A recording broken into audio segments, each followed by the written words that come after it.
Hey basketball guys, we have news. Let's go to more Los Angeles Lakers news, but first don't forget to subscribe to the channel and leave your like. Lakers suffer a tough loss to the Minnesota Timberwolves. The Lakers will revamp their roster and make several changes for next season. Lakers fans are sad because we expect more from this team that has Luka Doncic, LeBron James, and Austin Reeves. But some problems are clear for all to see: the lack of size of the team that suffers from the absence of an elite center, and the scoring of the reserves bench that is non-existent. The Lakers bench is very weak and Jared Vanderbilt, Gabe Vincent and Jackson Hayes score very little and are not fit to wear the Lakers jersey. And Dalton Knecht, who is a good wing, is not used in the rotation. Given this situation, the Lakers board has already decided that some players will be released and others will be traded and will be out of the Lakers for next season. Gabe Vincent, Jared Vanderbilt, Jackson Hayes, and Dalton Knecht will be traded. Alex Len, Markieff Morris, and Shake Milton will be released. LeBron and Lakers falter late in loss to Minnesota, moving to brink of elimination. Minneapolis, value each possession. Move with purpose and speed over every inch of the court. Make the right pass. Hit the big shot. Do the right thing. Over and over and over. These are the demands that must be met to win in the playoffs, and when you're on the road in a building pulsating with energy such as the Timberwolves arena, the demands only intensify.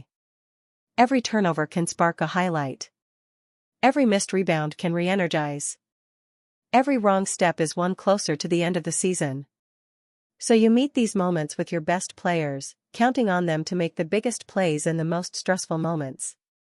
And Lakers coach JJ Redick met that moment by going all in. But the hand Redick played Sunday, which looked strong with the Lakers leading by 7 with 5 minutes left, fell apart when it mattered most, with Minnesota stunning the Lakers in a 116-113 win to take a 3-1 series lead.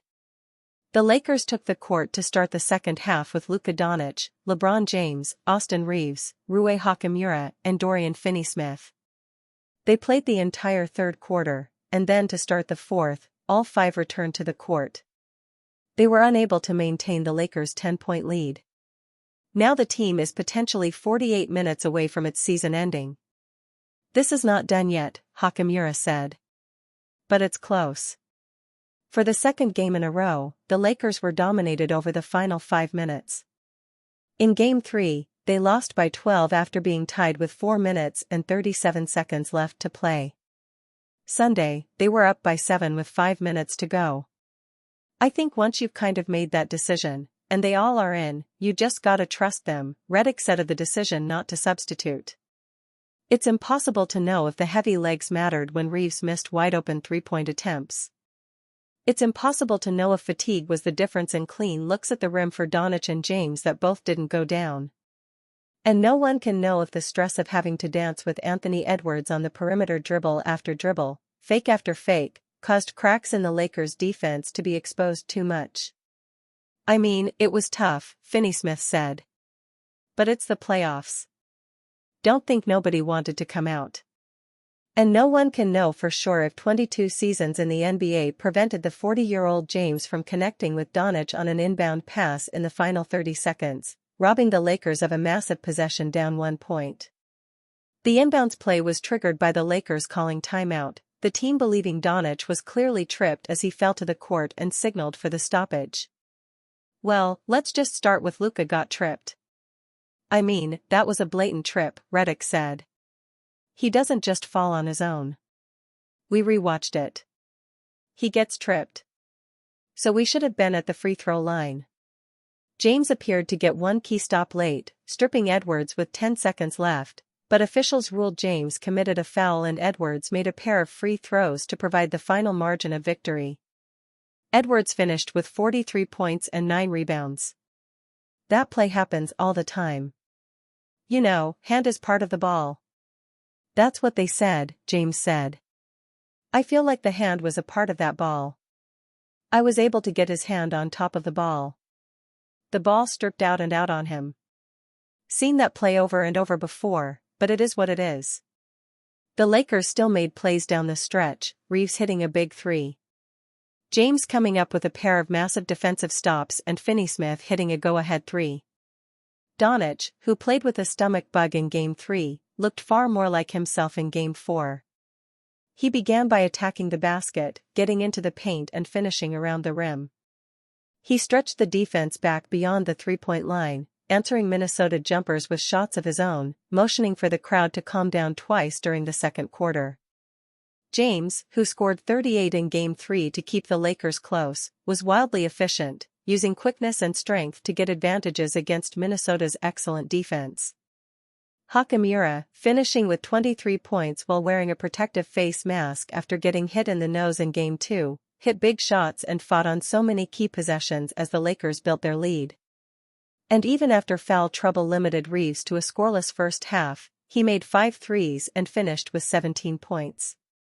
However, he missed a three-pointer at the final buzzer that would have sent the game to overtime. "If I'm put in that situation again, I'm gonna shoot it again and I have confidence in myself to make it," Reeves said. "I just didn't make that one." Lakers Luka Doncic, "These the playoffs. Fatigue shouldn't play a role."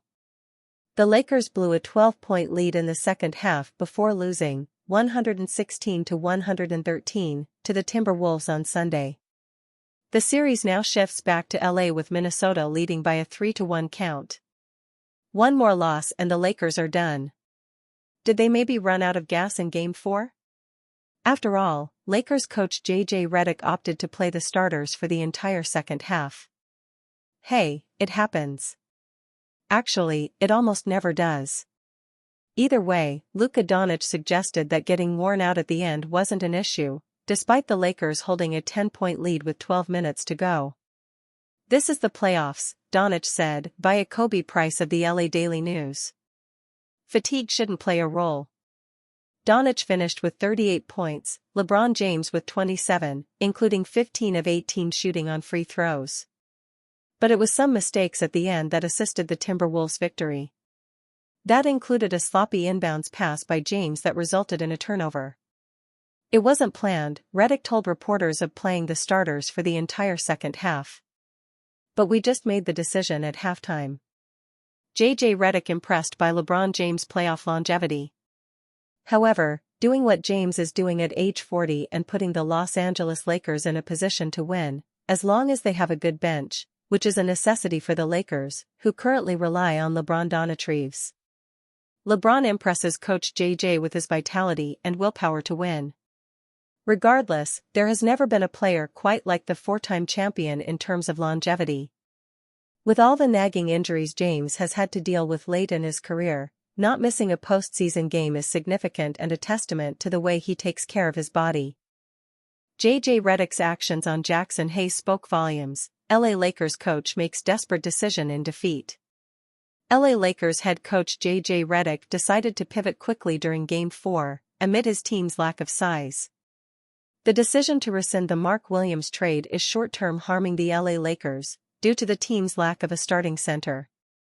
Jackson Hayes has been playing at the position, but during the NBA playoff series with the Minnesota Timberwolves, he has been completely outmatched. After Game 3, J.J. Redick admitted he would examine the Lakers' options, but also explained that they simply had no other realistic alternatives. During Game 4 against the Timberwolves, J.J. Redick answered the question with his actions, with questionable results as their team fell to a 3-1 series deficit. J.J. Redick did name Jackson Hayes as a starter. It did not last long. Hayes committed 2 fouls in 4 minutes, and was removed from the rotation. Hayes remained on the bench, with his final stat line reading at 2-1-1 for the night. This was a damning indictment of Jackson Hayes' role in this series going forward, with J.J. Redick losing patience almost immediately. Dorian Finney-Smith's switch sparked revival. It couldn't last. Dorian Finney-Smith played the most minutes as Jackson Hayes' replacement. This included coming out as the starter at the beginning of the second half, and this was the moment where the Lakers seized the initiative. The Lakers began the third quarter with a 11-0 run, having trailed 61-58 at the halftime break. At the end of the third, the Lakers were up 94-84. turning the game around with Hayes not playing a single minute during that span. Redick did not make a single change during the third, keeping his five-man rotation for the entire third quarter. And that is when the desperation really kicked in. The Lakers kept the same five through the fourth quarter too. Minnesota turned the game around in the fourth, winning the contest 116-113. Lakers minutes played. Even if this had edged in the Lakers' favor, this was not a sustainable way to win a basketball game, and the roster is clearly not equipped to win a championship. Now 3-1 down, the Lakers will have to pull off an improbable turnaround to progress in the Western Conference semifinals. Basketball commentator doubles down on Los Angeles Lakers' Bronny James criticism. Former USC Trojans guard Bronny James has been criticized throughout the season. Commentator and college basketball coach Doug Gottlieb talked about his criticism of James. Gottlieb discussed Los Angeles Lakers star LeBron James as being toxic. Former USC Trojans guard Bronny James has been facing criticism since being selected in the second round of the 2024 NBA draft. The Los Angeles Lakers selected James with the number 55 overall pick to play with his father, NBA star LeBron James. University of Wisconsin-Green Bay coach and Fox Sports radio commentator Doug Gottlieb appeared on The Dan Patrick Show, and Gottlieb discussed the toxicity surrounding the former USC Trojan has less to do with him, but more because of his father. "This has been such a dog and pony show," Gottlieb said. "LeBron's gone around the country chastising Stephen A. Smith and tweeting me for no reason because all I've ever done is be honest." At Crypto.com Arena. Mandatory credit, Jane Caminancia main images / Jane Caminancia main images. ESPN Stephen A. Smith and the Lakers star had been going back and forth for quite some time following Smith's comments regarding the rookie guard. Gottlieb continuously posted criticism regarding the USC rookie on social media, and the Lakers star has not responded well to his son's criticism. He went to social media to make fun of Gottlieb's team for ending with a 3-24 record in Gottlieb's first season coaching the program. "Sorry, I saw your son play in the Mission League. He was not one of the 10 best high school players in that league," Gottlieb continued. "It was the best high school league in the country, but he wasn't. I didn't say he stinks, I didn't say he can't play. I never said he can't play at Green Bay. Just the evaluation was completely false." The main criticism surrounding James has been that he is in the league because of who his father is.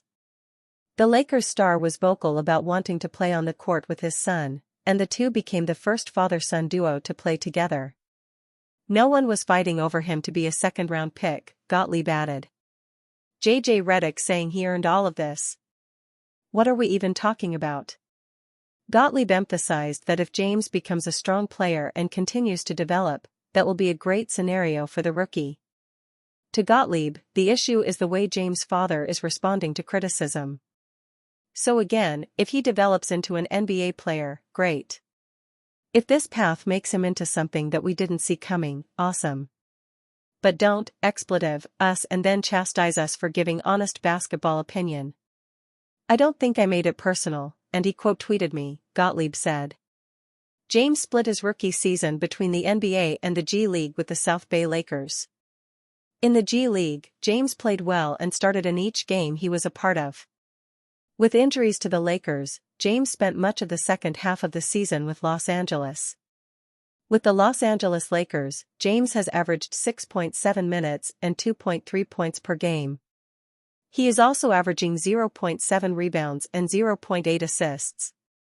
With the Lakers making a playoff run, James is seeing the court much less often, but still working hard to develop as a player.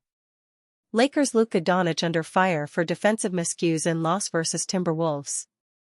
Luka Doncic was under fire for his defense in the Game 4 loss to the Timberwolves. The Los Angeles Lakers suffered a 116-113 loss to the Minnesota Timberwolves in Game 4 of the first round to fall down 3-1 in the series, and Luka Doncic was a target for many due to his struggles on the defensive side. The Lakers were in a position to come away with a win, but ultimately, the closing minutes did not go their way. Doncic's struggles on the defensive end drew some hard criticisms on social media, so let's get to some that stick out. Expand tweet. Expand tweet. The defensive slip-ups of Luka can't be understated and overlooked. Just BC, he's legendary, offensively. Jokic and Luka will always be taken advantage of when they have the worst defense amongst the greats. Ant is the perfect example of this, wrote at Franco de Barge on X.